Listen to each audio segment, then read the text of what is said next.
I invite every person, I invite every woman here, every non-Muslim woman here, to stand to the side when we leave here and talk to a Muslim lady. I mean, now, let's not ask Barbara Walters about how Muslim women feel. You know, let's not ask Tom Brokaw how Muslim women feel. Let's not ask CNN, ABC, Fox. Let's not ask the London Times or the Australian Times. Let's not ask non-Muslims about how Muslim women feel, how they live, what are their principles, what are their challenges. If you want to be fair, ask a Muslim woman. Ask my wife.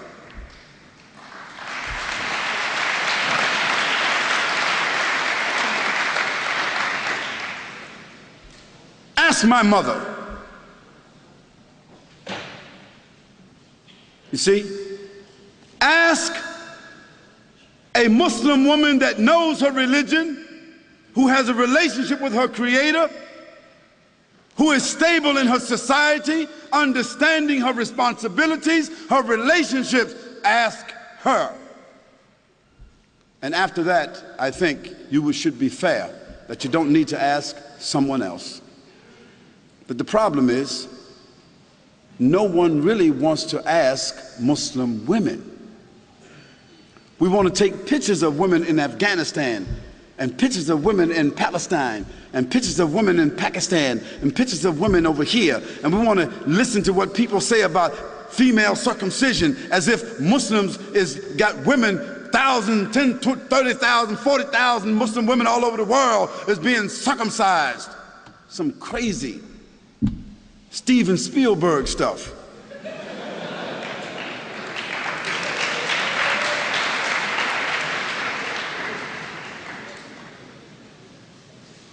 And let me give you a statistic that you should know about.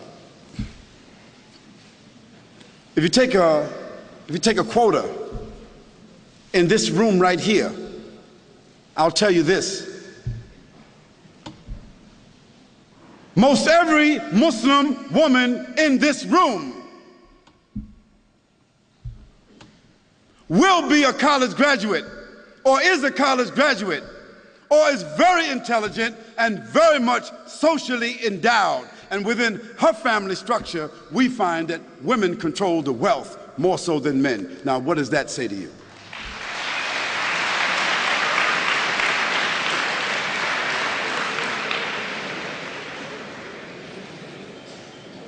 Now, where you find women oppressed, women exploited, women mistreated among Muslims, that is because those Muslims themselves are not representing the principles of the religion. And in every religion, you've got black sheep.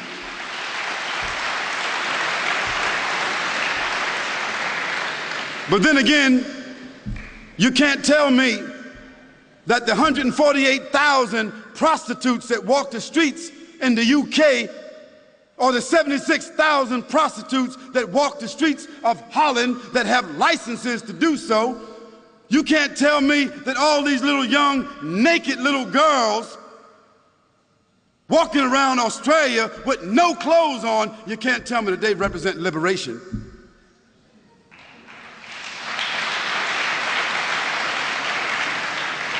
You can't tell me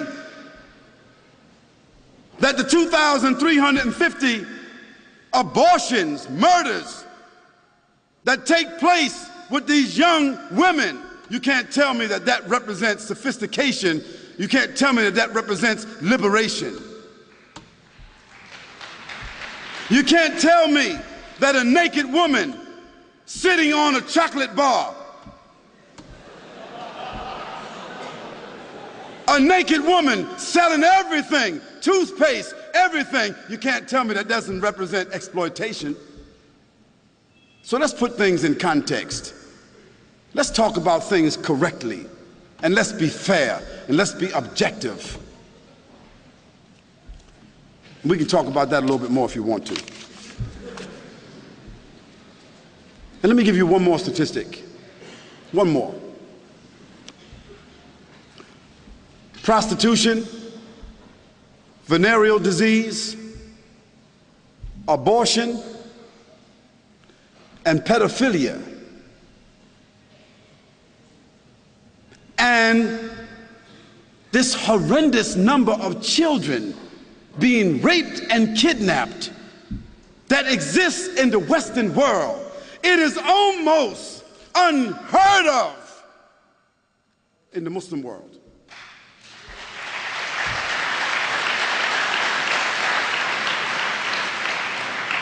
So I think that the statistics kind of like speak for themselves.